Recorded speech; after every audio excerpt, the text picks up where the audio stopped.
விக்ரமில் ஆரம்பிக்கலாங்களா அப்படின்னு இந்த கமல் குரல் கேட்கும்போது அவங்க ரசிகர்களுக்கு எப்படி இருந்துச்சோ கிட்டத்தட்ட அந்த மாதிரி ஒரு மூமெண்ட் தான் இது. இந்த கிளிம்ஸில் எனக்கு குறையாப்பட்டது வந்து இந்த சிஜி தான். அது இன்னும் கொஞ்சம் பர்ஃபெக்டாக இருந்திருக்கலாம். சூர்யாவோடு சண்டை போடுகிறவரும் கத்துறாரு. அவருடைய முந்தைய குலத்தெல்லாம் ஆரம்பிக்கிறாரு. வாட் இஸ் யுவர் நேம்னு கேட்டால் அவர் பேரை சொல்லாமல் அவங்க கொள்ளுப்பாட்டன்லேருந்து ஆரம்பிக்கிறாரு. கற்கால கதையை நீங்கள் சொல்லும் பொழுது இது கற்பனை கதைன்னு சொல்லிட்டு எஸ்கேப் ஆக முடியாது. நீங்கள் ஒரு காட்சிக்கு காட்சி நீங்கள் வந்து ரிசம்பிளன்ஸ் கண்டுபிடிச்சிங்கன்னு வச்சிங்கன்னா நீங்கள் கண்டுபிடிச்சிட்டே இருக்கலாம். அதை நம்ம ஒன்றுமே பண்ண முடியாது. சூர்யா பிறந்த நாள் இன்னைக்கு ஒரு இமேஜ் தான் நாங்கள் வெளியிட போகிறோம், கிளிம்ஸ் வெளியிடுற எண்ணமெல்லாம் இல்லைன்னு தான் சொன்னார். ஆனால் பார்த்தீங்கன்னா திடீர்னு வந்து அந்த அறிவிப்பு வந்துச்சு கிளிம்ஸ்ன்னு. அப்போ அவசரமாக அவங்க ஒன்று ரெடி பண்ணணும்னு நினச்சிருக்காங்க. தேவி ஸ்ரீ பிரசாத் வந்து அது அந்த அளவுக்கு திறமை இல்லாதவரெல்லாம் நம்ம எடுத்துக்க முடியாது. ஏன்னா பல ஹிட்டுகளை கொடுத்தவர் தெலுங்குலாம் அவர் வந்து அப்படி கொண்டாடிட்டு இருக்காங்க. ஸோ அவருக்கு விடப்பட்ட சவால் தான் இது. அதை எப்படி அறம் நாடு நேயர்களுக்கு வணக்கம். இன்று நம்மோடு இணைந்திருப்பவர் வலைபேச்சு சந்திரன் அவர்கள். சார் வணக்கம் சார். வணக்கம். கங்குவா திரைப்படத்துடைய கிளிம்ஸ் வீடியோ, அதாவது லியோ திரைப்படம் குறித்து பெருசாக பேசினாங்க. ஏன்னா பட்ஜெட் அதிகமாக இருக்குது, விஜய் சாருடைய படம் 1000 கோடி வசூல் பண்ணும், ஒரு திரையுலகத்தை மாற்றப் போகிற திரைப்படம் இப்படிலாம் பேசினாங்க. அதற்கு காரணம் டேரக்டர் அண்ட் அதில் இருக்கக்கூடிய ஆட்கள் அப்படின்னு சொல்லணும். சைலண்ட்டாக கங்குவா திரைப்படம் உருவாகிட்டு இருந்தது, பெரிய பொருட்செலவுலாம் சொன்னாங்க. அதே போல் இன்றைக்கி சூர்யா சார் பிறந்த நாளை முன்னிட்டு ஒரு கிளிம்ஸ் வீடியோ வந்திருக்கு. அந்த கிளிம்ஸ் வீடியோ பார்த்தீங்களா? பார்த்ததும் உங்களுக்கு என்ன தோணுது சார்? அது ஒவ்வொரு ஹீரோவும் வந்து ஒரு கிளிம்ஸ் வரும்பொழுது பஞ்சாக ஏதாவது ஒன்று சொல்லணும் அப்படின்னு நினைப்பாங்க. இதில் நலமா அப்படின்னு ஒரு க்ளோஸ்அப்பில் வந்து கேட்குறாரு. ரொம்ப சின்ன செகண்ட்ஸ் தான். அதில் வந்து ஒரு சில அந்த முக பாவங்கள்லாம் ஒரு மாற்றி கேட்குறது வந்து நிஜமாகவே அவருடைய ரசிகர்களுக்கு ஒரு சிலிர்ப்பாக கூட இருந்திருக்கும். எப்படி வந்து விக்ரமில் ஆரம்பிக்கலாங்களா அப்படின்னு இந்த கமல் குரல் கேட்கும்போது அவங்க ரசிகர்களுக்கு எப்படி இருந்துச்சோ கிட்டத்தட்ட அந்த மாதிரி ஒரு மூமெண்ட் தான் இது. ஓவராலாக பார்க்கும் பொழுது ஒரு பிரம்மாண்டமான படத்துக்கு இவர்கள் தயாராகிறார்கள் மட்டும் தெரியுது. பட்டு இன்னும் கொஞ்சம் சிறப்பாக பண்ணியிருக்கலாமோங்கிற மாதிரி தான் எனக்கு பட்டுச்சு. ஏன்னா பொதுவாக இந்த கிளிம்ஸில் எனக்கு குறையாப்பட்டது வந்து இந்த சிஜி தான். அது இன்னும் கொஞ்சம் பர்ஃபெக்டாக இருந்திருக்கலாம் அப்படிங்கிற மாதிரி இருந்துச்சு. அப்புறம் மொத்தமே ஒரு 2 நிமிஷம் லென்த்து தான் அது. அதில் பார்த்திங்கன்னா ஒரு கிட்டத்தட்ட ஒரு 30 செகண்டு அந்த இதை நோக்கி போகிறதுலே போயிடுது. அதுக்கப்புறம் அந்த களத்தை காமிக்கிறாங்க. பிரம்மாண்டமான ஒரு போர்க்களம். அதில் வந்து எல்லார் கையிலையும் ஆயுதங்களோட குத்துயிரும் குலையுருமாக இருக்கிறாங்க. அது ஒரு மிகப்பெரிய போர் நடக்குது போல இருக்குது. அந்த போர் யாருக்குமானது, அதில் சூர்யா யார் அப்படிங்கிறதெல்லாம் தான் படத்தில் பாருங்கங்கிற மாதிரி முடிச்சிருக்கிறாங்க. எனக்கு என்ன பெரிய வருத்தம்ங்கிறத விட ஒரு பயம். இதுமாரி எல்லாருமே கத்துறாங்க. இவங்க டப்பிங் பண்ணும்பொழுது சூர்யாவுடைய குரலெல்லாம் என்னவாகும் அப்படிங்கிற மாதிரி இருந்துச்சு. என்னென்ன சூர்யா மட்டுமே அப்படி கத்தலை, சூர்யாவோடு சண்டை போடுகிறவரும் கத்துறாரு. அவருடைய முந்தைய குலத்தெல்லாம் ஆரம்பிக்கிறாரு. வாட் இஸ் யுவர் நேம்னு கேட்டால் அவர் பேரை சொல்லாமல் அவங்க கொள்ளுப்பாட்டன்லேருந்து ஆரம்பிக்கிறார். அவர் அங்கேருந்து கிளம்பி அதுக்கப்புறம் வந்து நான் இன்னாடுறாங்கும் போதே நெஞ்சில் குத்திடுறாங்க. குத்தி இவ்வளோ நீட்டாக சொல்கிறதுக்கு சாவிடான்னு கொண்டுருவாங்க போல இருக்குது. ஸோ அந்த மாதிரி இருந்துச்சு. பட் ஒரு பக்கம் நம்முடைய முன்னோர்கள் மூதாதையர்கள்லாம் எப்படி ஒரு காட்டு மிராண்டிகளாக வாழ்ந்திருக்காங்க, நம்ம வந்து எவ்வளவு நாகரிகத்தை நோக்கி எவ்வளவு வேகமாக வந்திருக்கோம், எவ்வளவு சவால்களை கடந்து வந்திருக்கோங்கிறதெல்லாம் இந்த மாதிரி படங்களை பார்க்கும்போது தான் நம்மளால் புரிஞ்சிக்க முடியுது. கண்டிப்பாக சார். ஒரு 1500 வருடத்துக்கு முன்பு நடந்த ஒரு கதை, ஒரு கற்பனை கதை அப்படிங்கிற மாதிரி சிறுத்தை சிவா சொல்லியிருந்தாங்க.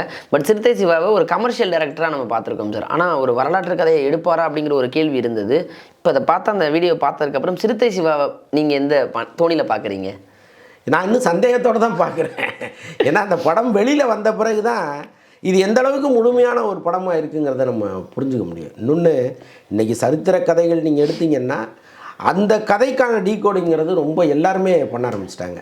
எது சரி எது தவறுங்கிறத கல்வெட்டு வரைக்கும் போய் ஆராய்ஞ்சு அந்த கல்வெட்டுகள்லாம் கொண்டு வந்து வச்சு இதை பாருங்கள், இந்த வரி இப்படி இருக்குது, இந்த வரி இப்படி இருக்குது, படத்தில் இப்படி சொல்லியிருக்கிறாங்க அப்படிங்கிற மாதிரி பெரிய விவாதங்கள்லாம் நடக்குது.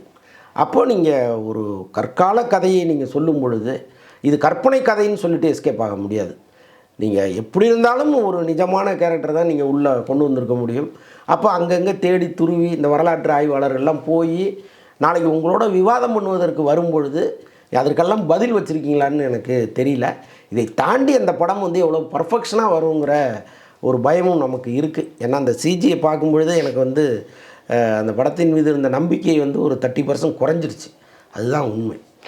Okay sir. இருப்பினும் இந்த சூர்யா சார் கையில் இருந்த ஆயுதங்களை கம்பேர் பண்ணும்போது இங்கே எதிராளியோட ஆயுதங்களை பார்த்தீங்க அப்படின்னா அந்த எலும்புகளில் அந்த பற்களில் இந்த மாதிரி செஞ்ச ஒரு ஆயுதத்தை பயன்படுத்தியிருக்காங்க.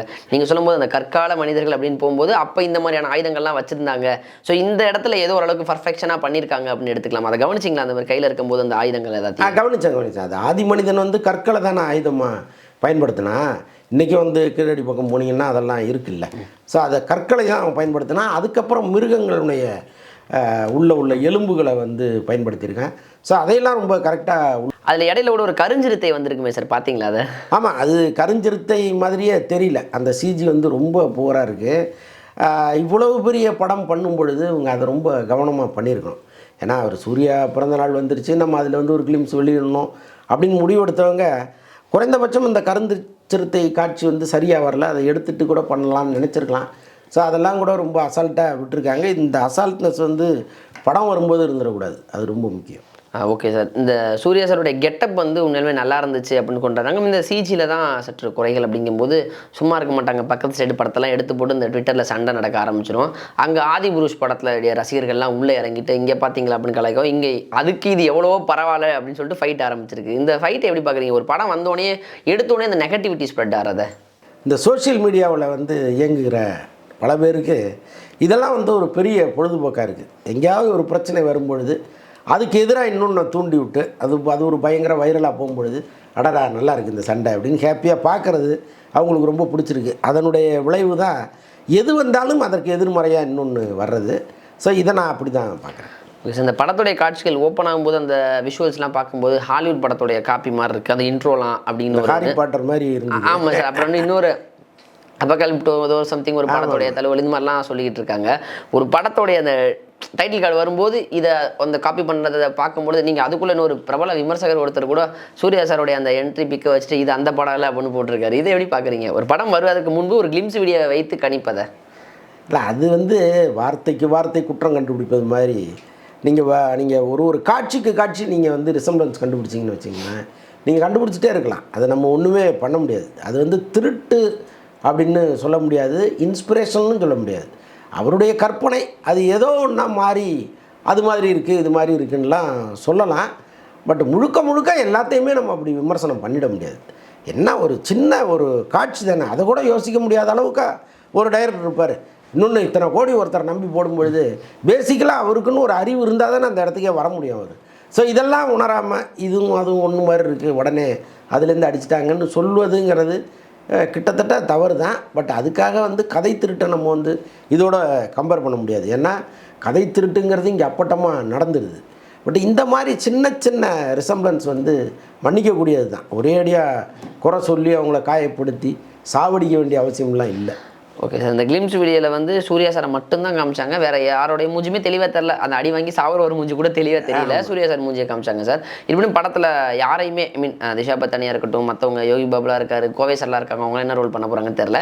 பட் அவங்கள யாருமே காமிக்கலையே. இது ஒருவேளை சூர்யா சார் பிறந்த நாளுக்காக ஒரு அவசரமாக அவருக்காகவே டெடிகேட் பண்ணணும்னு ரெடி பண்ண ஒன்றா இது அவசரமாக தான் பண்ணியிருப்பாங்கன்னு நான் நினைக்கிறேன். ஏன்னா ஏற்கனவே வந்து நம்ம அந்த படக்குழுவில் பேசும்பொழுது ரொம்ப முக்கியமாக அங்கே பணியாற்றுகிற ஒருத்தட்ட பேசும்போது அவர் சொன்னது என்னென்னா, சூர்யா பிறந்த நாள் இன்றைக்கி ஒரு இமேஜ் தான் நாங்கள் வெளியிட போகிறோம், கிளிம்ஸ் வெளியிடுற எண்ணமெல்லாம் இல்லைன்னு தான் சொன்னார்.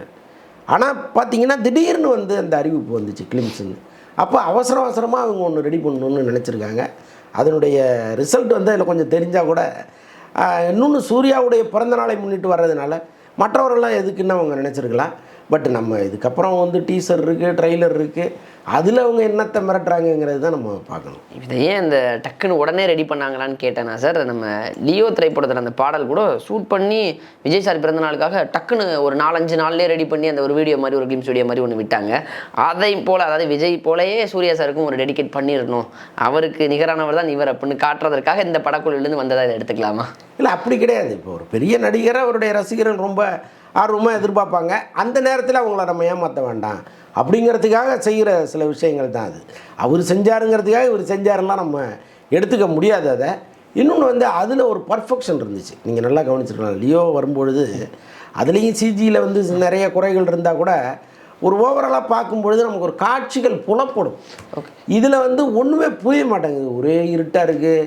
ஒரே பனி புகையாக இருக்குது. ஸோ இதில் வந்து நம்ம வந்து ஒரு அரைகுறையாக தெரிகிற ஒரு விஷயத்தை தான் நம்ம பார்க்க வேண்டியதாக இருக்குது. இன்னொன்று வந்து இருட்டில் நடக்கிற ஒரு போர்க்கள காட்சி, அது நிறைய தீப்பந்தங்கள் இருக்கும் பொழுது அந்த லைட்டிங்கே ரொம்ப அழகாக ரெடி பண்ணியிருக்கலாம். ஸோ அதெல்லாம் தவிர்த்துருக்காங்க. அது டோட்டலாக நீங்கள் பார்க்கும்பொழுது லியோவும் இதையுமே கம்பேர் பண்ண முடியாது. அது வேறு ஸ்டாண்டர்டில் இருக்குது, இது வேறு ஸ்டாண்டர்டில். இதில் மியூசிக் சார் தேவிஸ்ரீ பிரசாத் தான் மியூசிக் போட்டிருக்காரு. இந்த ஒரு வரலாற்று கதை, அது ஒரு கற்பனை கதை வந்து வரலாற்று கதை அப்படின்னா இங்கே ஒருத்தர் சிறப்பாக மியூசிக் போகிறவர் இருக்காரு. தேவிஸ்ரீ பிரசாதும் ஒரு அருமையான மியூசிக் டைரக்டர் தான். அவருடைய மியூசிக் இந்த படத்தில் இந்த கிளிம்ஸ் வீடியோவில் ஓரளவுக்கு தெரியுது. இது படத்துக்கு எந்த அளவுக்கு ஒரு வலுவாக இருக்கும்னு நம்புறீங்க? ஏன்னா இந்த மாதிரி கதைக்களத்துக்கு மியூசிக் ரொம்ப முக்கியம் தானே சார்? இல்லை, அதுதான் அவருக்கு விடப்பட்ட சவாலாக நினைக்கிறேன் நான். ஏன்னா இப்போ கீரவாணி ஒரு பக்கம் ராஜமௌழி படங்கள்லாம் பண்ணுறாரு, அது எப்படி இருக்கும்? எல்லாம் லைவ் மியூசிக். அது வந்து அப்படியே தெரியும், நம்ம கேட்கும்பொழுது இது எவ்வளோ லைவு, எத்தனை பேர் வயலின் வாசிச்சிருப்பாங்க, குறைச்சலாக ஒரு 100 வயலினாவது இதில் இருக்குங்கிறது நமக்கு தெரியும். அதே மாதிரி இந்த பக்கம் வந்து நீங்கள் பொன்னியின் செல்வன்லாம் பார்த்தீங்கன்னா பல இதெல்லாம் லைவ் சவுண்டு தான், ரொம்ப அழகாக அதை பண்ணியிருப்பார் ரஹ்மான். ஸோ அந்த மாதிரி வந்து தேவிஸ்ரீ பிரசாத் பண்ணிட முடியுமாங்கிறது இவங்க கொடுக்குற பட்ஜெட்டில் இருக்குது. இல்லை சார் பட்ஜெட் இடம் கொடுக்கல, நீங்கள் கம்ப்யூட்டர்லேயே பண்ணிவிடுங்கன்னா அதுக்கான ஸ்டாண்டர்ட் தான் வரும். நீங்கள் லைவ் பண்ணுங்க அப்படின்னு நீங்கள் அனுமதி கொடுத்தீங்கன்னா அதுக்கேற்ற மாதிரி வரும். ஆனால் தேவிஸ்ரீ பிரசாத் வந்து அது அந்தளவுக்கு திறமை இல்லாதவரெலாம் நம்ம எடுத்துக்க முடியாது. ஏன்னா பல ஹிட்டுகளை கொடுத்தவர், தெலுங்குலாம் அவர் வந்து அப்படி கொண்டாடிட்டு இருக்காங்க. ஸோ அவருக்கு விடப்பட்ட சவால் தான் இது, அதை எப்படி பண்ணுறாருங்கிறத பார்க்கணும். ஓகே சார், இறுதியாக இந்த கங்குவா சார்ந்த இறுதி கேள்வி. அந்த பட்ஜெட் அப்படின்னு சொல்லும் பொழுது ஏறக்குறைய இந்த படத்தில் கூட ஒரு 350 கோடி பட்ஜெட்னு சொல்கிறாங்க. அது எந்த அளவுக்கு உண்மை? அண்ட் லியோவுடைய பிஸ்னஸை கங்குவா முறியடிக்கும் அப்படின்னு ஒரு டாக் இருக்குது, அதற்கு வாய்ப்பு இருக்கா? ஏன்னா 10 லாங்குவேஜில் இது ரிலீஸ் ஆகுதுங்கிறாங்களே சார். என்ன தான் நீங்கள் இது லியோ மட்டும் தமிழில் மட்டுமா வெளியிட போகிறாங்க, அவங்களும் கிட்டத்தட்ட 10 லாங்குவேஜில் வந்துடும். அது டப்பிங் பண்ணி வரதானே போகுது. ஸோ இப்போ எடுக்கிற கதைகள் எல்லாமே கொஞ்சம் யூனிவர்சல் கதைகளாக தான் அவங்க எடுக்கிறாங்க, எல்லா லாங்குவேஜுக்கும் பொருந்துக்கிற மாதிரி தான் எடுக்கிறாங்க. ஸோ அப்படி இருக்கும் பொழுது இவருக்கான பிஸ்னஸ் வேறு, அவருக்கான பிஸ்னஸ் வேறு. அதே மாதிரி பட்ஜெட் வைஸ் கூட நீங்கள் 350 கோடிங்கிறது தயாரிப்பு தரப்பு சொல்லலாமே தவிர உண்மையானது வந்து அவ்வளோவா இருக்க வாய்ப்பு இல்லை. ஏன்னா எப்போவுமே வந்து ஒரு ஹீரோவுக்கு எவ்வளோ பிஸ்னஸ் இருக்கோ கிட்டத்தட்ட அதில் கொஞ்சம் முன்னே போகலாம் அல்லது கொஞ்சம் அதிகமாக வரலாம். ஸோ அந்த மாதிரி தான் பண்ணுவாங்களே தவிர ஒரேடியாக வந்து அவருடைய பிஸ்னஸை தாண்டி ஒரு 2 மடங்கு 3 மடங்குலாம் செலவு பண்ணிட மாட்டாங்க. அது வந்து என்ன இருந்தாலும் ஒரு தயாரிப்பாளருடைய பணம் தானே. ஹீரோவுடைய ரசிகர்கள் வந்து அதுக்கு ஆசைப்படலாம், பட் தயாரிப்பாளர் பணத்தை போடணும்ல. ஸோ அந்த மாதிரி சிக்கல்கள்லாம் இருக்குது. பட் சூர்யா நடித்த படங்களில் பெரிய பட்ஜெட் படம் அது, அதில் மாற்றுக்கிறது இல்லை. பட் 350 கோடியான்னா அதுக்கு வாய்ப்பே கிடையாது. கிட்டத்தட்ட ஒரு 200 கோடி வச்சுக்கலாமா சார் இதற்கு? நிச்சயமாக இருக்கும். எப்போவுமே தயாரிப்பு தரப்பு சொல்கிறத விட நீங்கள் ஒரு பாதி தான் வரணும் எப்போவுமே. அது வந்து இங்கே திரைக்குள்ளே இயங்குகிற பல பேருக்கு தெரியும். வெளியிலேருந்து பார்க்குறவங்களுக்கும் அவங்க சொல்கிறத அப்படியே நம்பலாம். பட் என்ன இருந்தாலும் அதுக்கு வாய்ப்பே கிடையாது 350 கோடி. இவ்வளோ நேரம் உள்ள விஷயங்களை பகிர்ந்துக்கிட்டதுக்கு ரொம்பவே நன்றிகள் சார். மகிழ்ச்சி. இவ்வளோ நேரம் உள்ள விஷயங்களை பகிர்ந்துக்கிட்டதுக்கு ரொம்பவே நன்றிகள் சார். மகிழ்ச்சி.